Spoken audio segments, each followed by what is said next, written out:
안녕하십니까. 오늘 이 시간에는 편안한 마음으로 구원의 여정에 대해서 풀어서 얘기하는 시간을 가져보려고 합니다. 먼저 구원의 여정의 시작점은 애굽에 있었던 우리가 홍해를 건너서 광야로 나오는 것입니다. 그 광야로 나오는 과정은 반드시 10가지 재앙이 있어야 하고 홍해, 홍해에 들어갔다 나오는 경험이 있어야 합니다.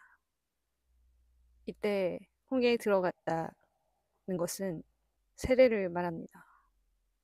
모세를 따라서 우리가 세례를 받고, 세례는 결국 죽었다 다시 살아나는 것입니다. 이 죽었다가 다시 살아난다는 것은 스스로 죽었다 살아나는 것이 아니라 예수 그리스도의 십자가 사건을 우리가 경험한다는 것을 말합니다. 이것은 우리가 애굽에 있다는 사실과 우리 스스로는 절대로 홍해를 건널 수 없다는 것을 깨달은 자가 하나님께 돌이킬 때, 하나님께 그 사실을 고백하면서 온전히 의지할 때에 하나님께서 전적인 은혜로 하나님의 사랑을 예수님의 십자가에서 나타내 보이심으로 그 사랑으로 은혜로 주어지는 놀랍고 특별한 경험입니다. 솔직히 이 일이 일어나지 않는, 이 일이 일어나지 않아서 사실 애굽에 있는 교인들이 너무나도 많습니다. 너무나도 많습니다. 이것이 사실은 가장 큰 문제이고 어려움입니다. 자기가 하나님을 볼 수도 없고 알 수도 없고 경험할 수도 없는 분이라는 것을 아직도 표면적으로만 알고 실질적으로 깨닫고 거듭나는 사건이, 그 사건이 단 하나의 사건이 일어나지 않았다는 것입니다. 참으로 안타까운 일입니다. 너무나도 안타까운 일입니다. 애굽의 때가 없을 수는 없습니다. 애굽의 때는 누구나 있는 것입니다. 모든 사람은 애굽에서 시작할 수밖에 없습니다. 그러나 애굽에서 그치는 것이 아니라 홍해를 건너 광야로 나와야 합니다. 예수 그리스도의 십자가, 그곳에서 나도 함께 죽고 다시 살아나는 그 경험이 있어야 합니다. 그때 하나님이 우리 안에 빛으로 임하십니다. 그 빛은 한번 간직하게 되면 그 누구도 그것을 빼앗아 갈 수 없습니다. 하나님이 그 안에 오셔서 그 사람을 만들어 가십니다. 하나님의 성전으로, 하나님이 거하시는 처소로 그 사람을 점점 만들어 가시고 변화시켜 가십니다. 그 과정을 우리는 경험해야 됩니다. 우리는 솔직히 그것을 경험하지 못하였으면서도 성경 말씀을 이해한다. 내가 이만큼 깨달았고, 또 이만큼 영적인 경험을 하였고, 또 이만큼 사람들을 가르칠 정도로 지식이 많다는 생각 가운데 스스로 이미 모두 이루었다고 여기는 사람들이 너무나도 많습니다. 하나님이 지금도 그 사람들에게 빛을 비추기를 원하시지만 그들이 아직 어두움 가운데 머물러 있기 때문에 하나님의 빛을, 하나님의 그 말씀을 받기 원하지 않습니다. 거부합니다. 완악하여서, 마음이 완악하여 하나님의 말씀을 받아들이지 않습니다. 다시 출애굽 사건에 대해서 보도록 하겠습니다. 여기서 출애굽과 홍해를 건너는 이 사건은 10가지 재앙을 통하여 어린 양을 잡아서 그 피를 문인방 문설주에 바르고 또 그 양 고기를 불에 구워 먹는 유월절의 사건이 이루어지고 그 이후에 홍해를 건너는 그 일로 이어집니다. 이것은 성막에서 번제단과 물두멍을 지나서 그제야 성전에 들어가는 그 모습을 나타내고 있습니다. 번제단에서 흠없는 양과 같은 짐승들이 대신 죽임을 당하고 번제가 드려지고 그 이후에 물두멍을 지난 이후에야 성소로 들어가게 되는데 그 성소가 곧 광야를 의미합니다. 그 광야에서 이스라엘 백성들은 비로소 하늘에서 내려오는 만나를 먹고 또 십계명을 받습니다. 애굽에서 나오던 음식만을 먹었던 이스라엘 백성들이 비로소 광야에 들어와 하나님의 말씀을 먹게 되는 것입니다. 전혀 다른 관계가 되는데 이것을 우리는 하나님의 말씀을 안다고 하면서 또 교회를 다닌다고 하면서도 하나님의 말씀을 그저 문자로만 이해하고 있는 그런 단계에 머무를 때에는 그것은 애굽에 있는 세상에 있는 말씀을 듣는 것과 같습니다. 하나님 말씀을 제대로 진리로 알아들을 수가 없는 단계입니다. 그때는 결코 하나님의 말씀이 들려지지 않고 그저 비유의 말씀으로만, 들려지지 않는 비밀의 말씀으로만 여겨질 뿐입니다.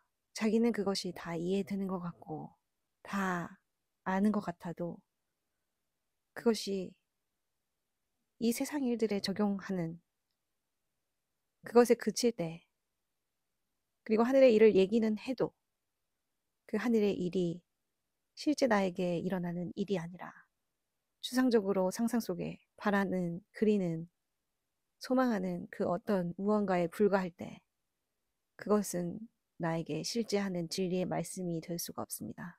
그래서 그저 하나님의 말씀이 문자로 존재하며 그 말씀을 자기 삶에 가져와서 자기 삶에 적용할 뿐인 이런 단계에 있을 수밖에 없습니다. 지금 그런 사람들이 대부분입니다. 한번 돌아보십시오. 만약에 십자가를 통과하여 실제로 광야로 출애굽을 하신 분들이라면 이 말씀을 이해할 것입니다.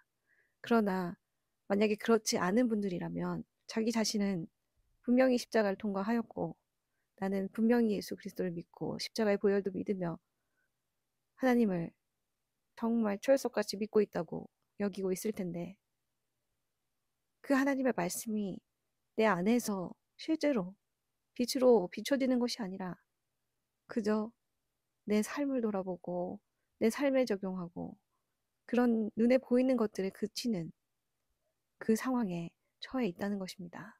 그것은 완전히 다른 문제가 될 수가 있습니다. 그래서 돌아보실 것은 나에게 진짜 이 십자가의 사건이 일어났는가? 하나님의 말씀이 빛으로 비춰졌는가?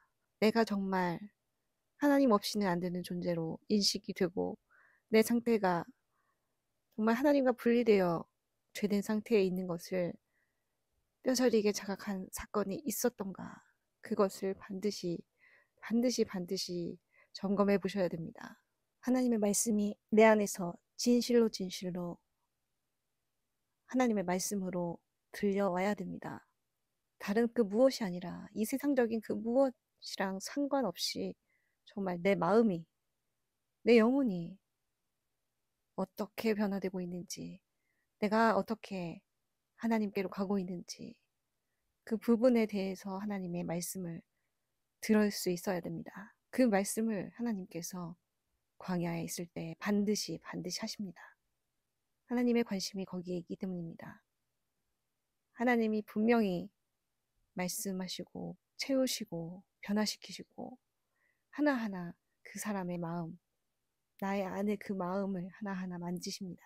하나하나 바꿔나가십니다. 그 말씀이 들려야 하고 광야에서는 내 마음에 하나님과 맞지 않는 그 생각들이 하나하나 제거되는 일들이 반드시 일어나야 됩니다. 어떤 현상적인 이적이나 기적, 그런 신비한 일들은 애굽에서도 일어납니다. 10가지 재앙이 닥칠 때 그 모든 것들이 사실은 이적과 같은 일들입니다. 우리는 그런 일을 겪는 것 자체로 나는 하나님과 이미 만났고 이런 신비한 일도 겪으니까 그걸로 되었다고 너무도 많은 사람들이 생각하고 있습니다. 그리고 그것들을 또 다른 사람에게 자랑하기도 합니다. 그런 사람들이 너무나도 많습니다. 그리고 그 단계에 하나님을 그렇게 표면적으로 알고 있는 그 단계에 머물러 있는 사람들이 너무너무 많습니다. 그러나 하나님은 그 과정을 통하여서 하나님을 알게 하시고 하나님을 그 존재를 믿게 하시기 위하여 그런 것들을 주실 수 있습니다. 그러나 하나님의 진짜 목적이 어디 있는지는 그제서야 찾아야 합니다. 하나님이 계시다는 것을 알았다면 하나님 그분이 어떤 분인지를 알아야 됩니다. 그분을 직접 만나고 그분의 말씀을 직접 들어야 합니다. 그렇지 않고 누구의 하나님, 다른 사람의 하나님, 다른 사람의 말씀, 그것은 그 밖에서 들려지는 말씀에 불과합니다. 애굽에서 하나님을 섬기고 있다면 그것은 하나님이 하나님이 아니라 하나님이 우상으로 존재할 뿐입니다. 하나님을 하나님 그분으로 믿는 게 아니라 하나님과 분리되어서 내가 생각하는 나의 생각으로 만든 하나님을 섬기고 있는 것일 뿐입니다. 그렇다면 그것 자체로 이미 하나님과 분리되어 죄된 상태, 표적에서 벗어난 상태에 있다는 것이 증명될 뿐입니다. 죄인이기 때문에 애굽에 있는 자로서 죄인이기 때문에 그 끝은 사망입니다. 멸망입니다. 이것은 정말로 무서운 일입니다. 다들 그 부분은 알고 있을 것입니다. 그러나 문제는 내가 그 상태에 있는지를 모르는 것이 문제입니다. 내가 그렇게 결국 멸망할 자라는 것을 깨닫지 못하는 것이 가장 큰 문제입니다. 이 땅을 떠날 때, 영혼이 내 육신의 몸을 떠날 때에야 그것을 깨닫는다면 그것은 너무나도 비참하고 무섭고 안타까운 일일 것입니다. 홍해를 건넌 사람은 다시 애굽으로 돌아갈 수 없습니다. 홍해 건넜다는 것은 옛사람이 죽고 새 사람이 되었다는 의미이기 때문입니다. 다시 돌아갈 수가 없습니다. 하나님의 빛이 내 안에 들어왔기 때문에 들어와서 역사하시기 때문에 그리고 새 피조물이 되었기 때문에 거듭났기 때문에 다시 그 전으로 옛사람으로 돌아갈 수가 없습니다. 이것은 하나님을 알고 하나님을 직접 경험할 수 있는 상태가 되었다는 것을 의미합니다. 항상 하나님을 만나고 알고 경험한 것이 아니라고 할지라도 실제로 하나님을 알고 경험할 수 있는 그런 상태가 되었다는 것을 의미합니다. 하나님 안에 거하는 상태가 무엇인지를 알게 되었습니다. 그러면 반드시 하나님과 연합해서 하나님의 그 십자가의 사랑을 경험한 적이 있는지 반드시 돌아보시기 바랍니다. 그 시간은 반드시 있었어야 합니다. 예수 그리스도와 함께 십자가에 못 박히고 다시 사는 그 시간을 반드시 경험하였어야 합니다. 그 예수 그리스도의 십자가에 못 박히심과 다시 살아나심이 나를 위한 것이고 진짜로 내가 그 그리스도와 함께 십자가에 못 박히고 다시 사는 그 경험을 반드시 하는 시간이 있었어야 합니다. 이것이 정말 중요합니다. 이것은 정말로 아무리 강조하여도 지나치지 않습니다. 이것을 지금 반드시 점검하시고 생각하시기 바랍니다.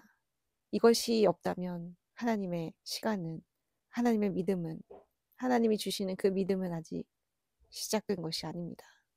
아직 그저 하나님 밖에서 하나님을 바라볼 뿐, 하나님과 연합되지 못한, 하나님과 분리되어 하나님 밖에 거하는 사람일 뿐입니다. 그런 사람에게 하나님은 언제나 영원히 우상일 뿐입니다. 나의 하나님이 될 수가 없다는 말씀입니다. 오늘 정말 심각한 이야기를 하였습니다. 가장 이 이야기에 걸림돌은 대부분의 사람들이 나는 하나님을 만났다고 철석같이 믿고 있다는 것입니다. 자기의 경험을 토대로 해서 내가 이런 일도 했고 이런 일도 겪었고 이런 말씀, 이런 말씀, 이런 말씀과 같이 내가 하나님을 만났다고 다들 여기고 있습니다. 그러나 정말로 십자가를 통과하였는가? 이 물음 앞에 반드시 서보셔야 합니다. 그 시간이 반드시 있었는가? 내가 새 사람이 되는 그 거듭남의 시간이 있었는가? 그것이 모든 믿음의 구원의 여정의 시작입니다. 그것이 있는 것이 가장 중요하고 그래서 예수님도 그것을 그렇게 강조하셨던 것입니다. 거듭나지 않으면 하나님 나라를 볼 수 없습니다. 들어갈 수도 없습니다. 하나님 나라와 상관이 없는 사람이라는 것입니다. 하나님의 나라, 우리가 그렇게 얘기하는 천국, 거기에 결코 들어갈 수도 없고 볼 수도 없습니다. 거듭나지 않는다면 말입니다. 그런데 거듭났다고 철석같이 믿고 그저 안주하고 있다면, 그 자리에 그냥 눌러 앉아서 애굽에서 하나님을 우상으로 그냥 섬기고 있다면 그것이 가장 안타까운 일입니다. 그래서 꼭 한번 꼭 이 시간 점검해 보시기를 바랍니다. 꼭 점검해 보시기를 바랍니다. 하나님 앞에 내가 그 십자가를 통과한 경험이 정말로 확증되는지, 그 사건을 정말 통과한 것이 맞는지 확인해 보시고 확증하시고 하나님께 여쭤보시고 꼭 그 과정을 거치시기 바랍니다. 그것을 정말 염두에 두고 지금 이 구원의 여정을, 자기의 있는 위치를 정말 냉정하게, 정말 냉정한 눈으로 점검하고 또 바라보시기를 바랍니다. 부대끼는 것이 있다면 그것을 감사함으로 받고 돌이키시는 시간이 되기를 정말 간절히 바랍니다. 다음 시간에 또 뵙도록 하겠습니다.